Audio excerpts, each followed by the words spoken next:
This is a Nekko Media podcast.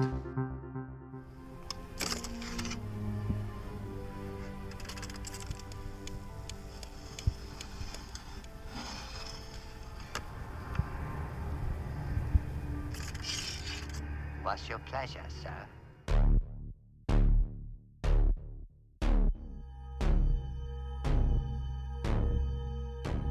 Welcome to the show, Cinephiles and Cinebites, to this new Cinebite, number 51. I am your host, Annika P. Mox and Ono have just been watching flick after flick, but this new one is making a lot of noise right now. A Quiet Place, directed by John Krasinski, starring Krasinski, Emily Blunt, Millicent Simmonds, and Noah Jupe. It's a survival horror flick with an underlying emphasis on family relations. It's a bit dramatic, a family coping with some issues in a new world where mysterious creatures attack on how much noise you make. It's pretty horrific and entertaining. You will enjoy this. A Quiet Place. Mox and Ono break down the scenes and interpret themes as they see fit. Listen to what they have to say as they break the film down. /tag configuration. All right, welcome to this /tag configuration, number 51. Really? 51 already? Yeah. Shit, man. It's been a long time coming. We're going to be Thank you. reviewing the new John Krasinski directed film, A Quiet Place, starring Emily Blunt, Yep. John Krasinski. Yep. We got Millicent Simmonds, who's the middle daughter? Or the oldest daughter, Yeah, the yeah. oldest daughter. Noah Jupe, and that's the son. And the youngest son, Cade Woodward. Good job, Cade Yeah. Woodward. Oh, and then there's Leon Russum, who's the man in the woods. Yeah. The film was written by Brian Woods, Scott Beck, And John Krasinski. and story by I think it Woods and started... Beck. Didn't it start with John Krasinski? I think the story came up by Woods and Beck, and then he helped with the screenplay. Well, then, right? Didn't he pass it around? He passed it to his wife and then said, can you think of anybody who'd be good for this? And then... Oh yeah, she was like, me. Me. Yes, I'll do it. That's what I'm saying. Emily Blunt in every movie from now on, please. Yes, and so the movie. The movie is called A Quiet Place, or as I like to call it, The White Man Marches On. Okay, so it's basically one family forced to live in silence, Under the threat of unknown monsters that react to sound. Yes, so it's just a family trying to survive this, and we find out later that these creatures are blind. Mm-hmm. They have some kind of thick armor. Well, it's really thick skin, and they attack based on sound. Yeah. Oh, an argument could be made against the HDWs because of the thick skin, but that's neither here nor there. The film opens up 89 days into this phenomenon. Apocalypse or whatever. Yeah. Phenomenon. Phenomenon. We don't know that it's an apocalypse yet, but the opening images tell us that it is. Yeah, an deserted apocalypse. town. Yep. They open up in a pharmacy. Actually, the opening image is a overturned, not working, not functioning stoplight. Oh, was it? Yeah. Oh, okay, nice. And they held on it for about 10 seconds. There's no direction. There's Society and its no rules authority. and its rules, they're all gone. It's gone. And that is the life we're living in modern day quiet America. Yeah. But the quiet is in parentheses. Right. Right. Oh wow. It's kind of like quotations. Quotations. Okay. Yeah. So it's kind of like like a sideways, of what would you call it when there's like they tell you to stop, to go, to wait. Just intersection. Well, I mean, larger, systematic. Okay. There's a systematic crumble. Oh yes, and it's but there are still people around. There are people around. Yes. Because they do this nightly signal. Right. They light a torch on top of And I was like LTR, like that flame. Oh. Like in the third in Fellowship or no Return of the King. Oh, Lord of the Rings. Yeah. Oh yeah. So this movie is you already know they're tiptoeing, are very No, that correct very strict with regards to sound. Yeah. And I don't know if I already knew this going in that they can't make sounds, but you see people running around, and they're very they put strong emphasis on the characters who can hear and who can. Like, you don't know that their one daughter's deaf until much later. They kind of play with it. That's why when they do their they signify it without giving verbal exposition, right? I mean, you knew, and then I had to double check with you because they play with the audio filters. Yeah. When they show everybody else, there's a certain way that the soundscape moves, and when they show her, it's very muddled and muted. And I was like, that can't be, for a movie of this quality, that can't be something that got past the sound design. There's got to be a reason. Then I asked you, is she deaf? Yeah, I think she is. Like, nowadays, it feels like directors are just everything on the screen is intentional. Yes, nothing is. Well, I feel in the old days of good, everything, all of the production design and all the placements and the milieu, that's all purposeful. Yeah. Everything that they use is for a reason. Nothing is overlooked. Yeah. Right? So, like, the script supervisor was on point on this movie with regards to continuity and detail. Extreme attention. Okay, that's just Ono wanting to give props to script supervisors who are necessary and awesome, but I'm talking about more the people who designed the elements that needed to be there. Yeah. He's talking about the B team backup. But if you think about it too, like, so in this world, everything is, you can't be moving shit around. Like, when she said I was washing clothes, I was like, no, you weren't. You put them in a bucket of water and swooshed it a little bit. And then hung it on a line. Yeah, that's it. Like, washing But clothes. They make it a point, right, to show you the washer and dryer that they can't use. And there's already footprints or places to step within the house. You can't go off the path. Right. Well, they must have identified where is the loudest creaky sounds, right? Yeah, but don't you think that's also kind of an analogy to where there's a set of rules that you must follow in order to survive? A path that you got to step that they have.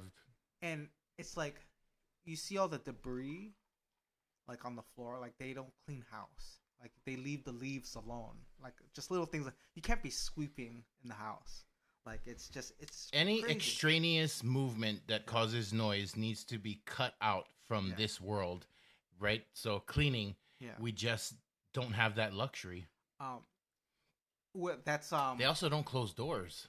Unnatural sounds, because then they bring John Krasinski brings his son to go get fish, and it's kind of a trip where he's gonna teach him, tips on how to survive, on what you can or can't do.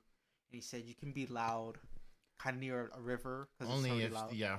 There's a dominating sound that's louder than you. Yes, yeah, and then you have the scene where he's, making noise, talking. Like, that's only probably the loudest he's talked in the movie. In that movie, yeah. Well, yeah, right. Without, And so, like, everything is as it is. You can't be changing anything already. But they do take advantage of, like, loud parts, like the fireworks scene where, a bunch of rockets going off, and that was the only time when Emily Blunt screamed. And it's like, because they set the diversion of sound. This movie moves very slowly until about the midpoint, which is her pregnancy. And then from there, it all just escalates into the finale. Yeah.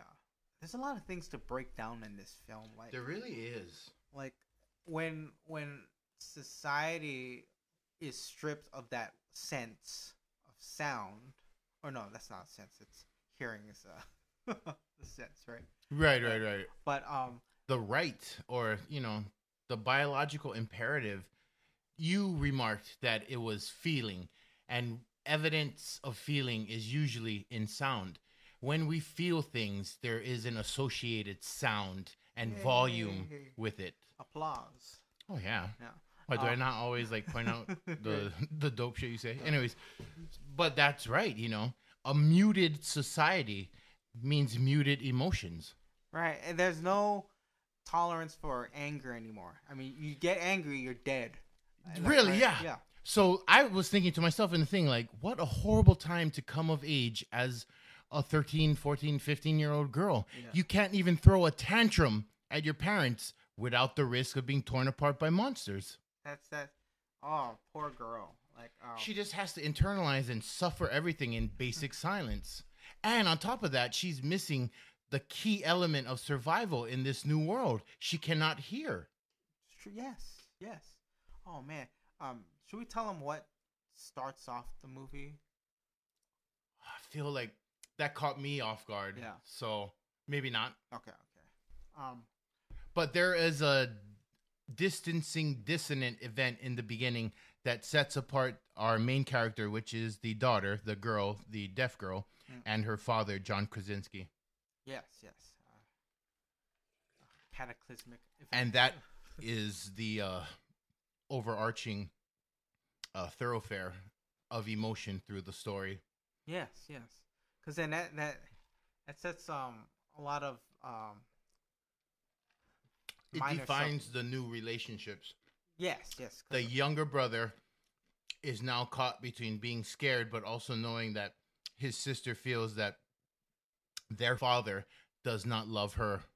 Yeah, it's a very it's very family oriented drama in that sense, caught up in this whole new world. And it's kind of the old school nuclear family where the man is the head, and there is both mother and father in the familial sense, and they run the compacted family, and they are distanced from external, what they call that, extended family and extended community. They're basically a compact nuclear element in this new horrible world. Yeah. Wow. Man, let's get into so I pretty much thought of this as just a straight up horror survival horror. Very film. much, yeah, very much. That's what it is. But there is a underlying almost subliminal kind of messaging or a theme in this. There is, and I bet a lot of people can take different things from it, but I mostly loved it just because I agree with what I took away from the theme. I feel like in the nowadays time of overly sensitive, hashtag minorities or whatever, having the prominent voice and the moral directive, anyone who has anything anathema to that is crucified to the point where why should you even volunteer an opinion lest you be sacrificed at the altar of, in quotes, justice. Yeah. So these monsters are the moral majority. Oh, okay. They're the people coming for your guns. They're the people coming for you when you say fag, gay. They're the people who take away humor. They're the people who want you to think at the overreaching end of all of your actions and sayings. They are the people who make life so uptight.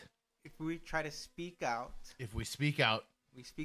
any trying to over the crowd, you're gonna get swung at and just ripped apart, eviscerated. And it kind of points out to that one scene where that guy in the woods, I'm assuming who was his partner, his wife, is eviscerated on the ground, and he's trying to hold it back, but he just can't. And he screams out. You think at that point when he screams out, it wasn't out of mourning, but rather just giving up? It's everything. Yeah. It's mourning. It's giving up. It's this world. I'd rather die.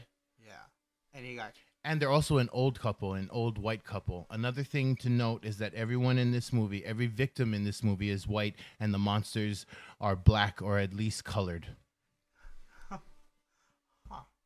But when their armor is moved, when they're pierced by sound, you get to see that they're red inside, just like you and me. Meaning we all are the same inside.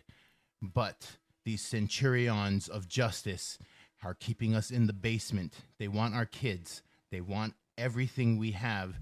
They want that whole nuclear unit and the idea of morality and family of the past. Yeah. They want that dead, buried, and gone. And they want you silent about it. Okay. Well, I think taking it to color, skin color is... That's just one thing, but... Yeah.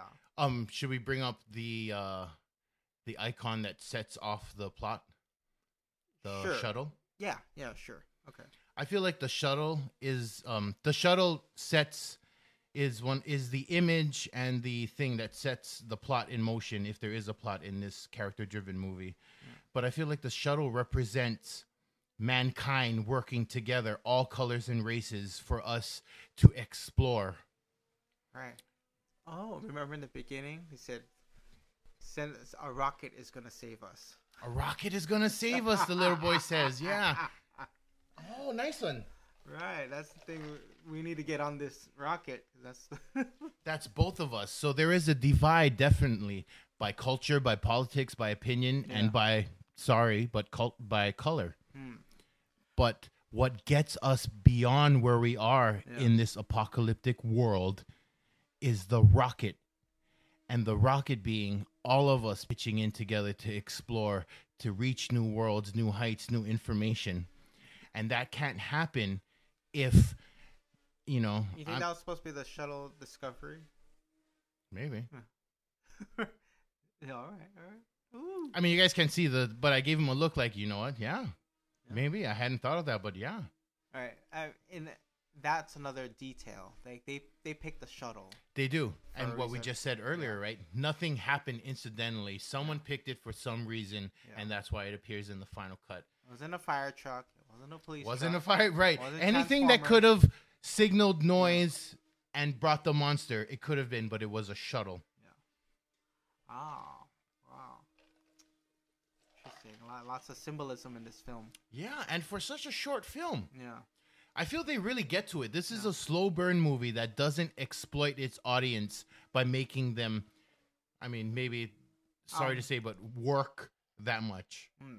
I didn't feel it wasn't as a slow burn as some movies. That's what I'm saying. Like, it wasn't It Comes at Night. It wasn't The Witch. Yes. It's a lot of things going on, too. Because just, like, in my head, I'm thinking, like, what would I want in my backpack in a world where sound is an issue? And I was thinking, I'm going to be carrying a bottle or a can of WD-40 wherever I go. So nothing squeaks. Yeah. Nothing squeaks. So maybe some elbow grease, a little bit of oil, but we want the stuff that we can just pour out. We can't have be spraying stuff all the time. That's a good point.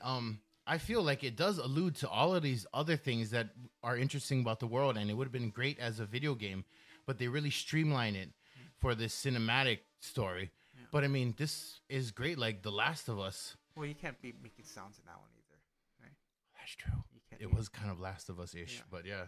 No sounds around the clickers. Yeah. And those monsters clicked as fuck, right? As they're tuning their ears, we hear them clicking.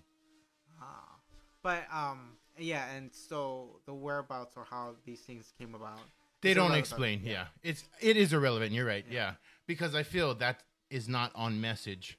Yeah, not the underlying message. So man, trying to bring me down, trying to hold me down. No, I'll find a way. Life finds a way. Life finds a way through a hearing aid. Yeah. Spoiler. Yeah, that's true. If I had to talk on its weakness, and maybe I'm missing why they did how they did what they did. They show the MacGuffin, so to speak, of how the villains, antagonists can get brought down. They show it repeatedly before the main character understands what it is and how to use it. Like the audience is aware that the deaf girl's hearing aid, her new hearing aid that her father fashioned, can affect these monsters negatively. But she doesn't get it until the fucking third act at the climax. And we knew it from at least the midpoint. Yeah. So I feel there's a little bit too much suspense while the audience waits for the main character to catch up with what we know. Nice, yeah. A strong point is the family chemistry. Like, it's just so... Emily Blunt is so maternal in this flick. I mean, and Krasinski just trying to keep it together. Like, and he still got a full head of hair. I feel like this might be a strike at everyone who's trying to take away the stay-at-home moms, in quote. Like, she's super maternal, Emily Blunt, in this. She's the housewife, the homemaker, but we get to see her strengths. She basically gets a nail through the foot, which is crucifixion status, while giving birth in a tub without giving away her position or selling out any of the people she loves. I mean, you want to talk champ. I feel like she gave birth. She gave birth, son, and still managed to hide her whereabouts in a world obsessed with sound. So I feel like she is the stronger character. And although John Krasinski is the head of the family or the man, he's actively doing things, but I can see he's way more vulnerable emotionally or psychologically. He was the one that was wounded. Yes, because yeah.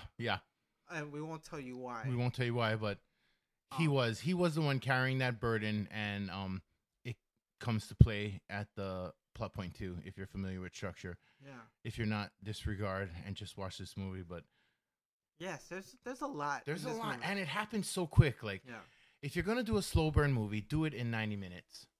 90 minutes, yes, and do it the Krasinski way. I will say this: I do like John Krasinski's directing. But I feel like this really plays into the wheelhouse of M. Night Shyamalan. For all you haters, just fucking stop this podcast right now and leave. Because we're M. Night Shyamalan fans. You too? And supporters. We are supporters. I'm sorry, I'm from the camp. Like, honestly, he touched me with fucking Sixth Sense. And I know he's had some shitty films, but the dude got skill. Yes, he does. He knows how to twist a film.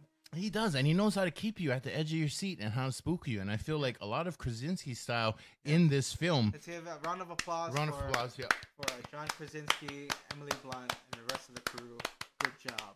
And also put Emily Blunt in any movie. I will still watch Sicario too, but I will feel her missing from it. Yeah, shout out to Emily Blunt. I love Sicario and Edge of Tomorrow. You're amazing. Edge of Tomorrow is probably one of my favorite movies. Yes. Sicario took me a while. I hated it on first view because I thought it was going to be an actioneer, but it's actually a thinking man's movie. Yeah. And I'm not so much a thinking man usually, but I'm on my 20th view. And I mean, you know, fucking Taylor Sheridan, Emily Blunt, and Denis Villeneuve obviously is going to be bang. Yeah. But I think A Quiet Place is making a lot of noise this year. A Quiet Place is making a lot of noise. And come on. Right, people, it's early in the year, but remember it come voting time for the Academies, guys. Can I say it? Can I say this? Can I say it? I feel like Quiet Place, Best Picture 2019. I mean, I don't know about that far, but Best Script at least. If Get Out can win the Best Script of last year, this is the white Get Out, but it's better because there's monsters in it. Oh, yeah, there's monsters in this one, actually. And also, it doesn't alienate you as much as Get Out. Get Out alienates you.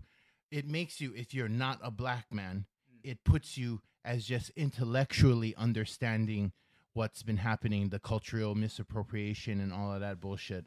And that's horrible. But in A Quiet Place, even though everybody is white, if you feel you have a voice that's being stifled, then you can empathize and sympathize and just go along with it too. It doesn't matter about color. It just matters about if you feel you are having to retreat into your basement because the nowadays politics are just murdering you. Speak out your voice. That's what and we did it without saying what the killing blow was. Oh yeah. Well, you definitely go watch this movie because it's that good. It's quite good. It's quite good. You think a lot, and watch every little detail in this movie, whether it was the newspaper flapping in the wind. Oh yeah. Leaves on they the do ground. use print media a lot. Like that's one thing I wanted to get into and ask about later. Like, why do you think that is? Versus, is the internet down? They don't explain that, but it's a constant stream of print media. And it's not like no one's in World Warrior status yet. No. Yeah. Well, right, we're 89 days in, 400 days in, no or one's whatever. starving. You know, people can still wash their clothes. No survivors trying to get up on survivors. Yeah. There still seems to be There's some shit left over, electricity, shit at the stores, right? It's just, you gotta all be we're quiet. Dealing with at this point in the movie's time is the monsters. Yeah. And they give you the amount of days within this new world. So that should give you an idea of how long it takes for people to like. But maybe the hope is because it ends at the 489 days, before 500 days, these filmmakers and storytellers believe that we'll be able to self-correct. Yeah. Should we slip? 73. Should we slip into this apocalypse? We, in 470 something days, will be able to self-correct and get our world back on track to where there's more of an equity in the voices that are being heard. Yes. Final thoughts? Go watch CC big time. Best movie of the year we've watched. So far. I mean, it's only April, but yeah. Quiet Place, you heard it here. Go watch CC. This is a Nekko Media podcast.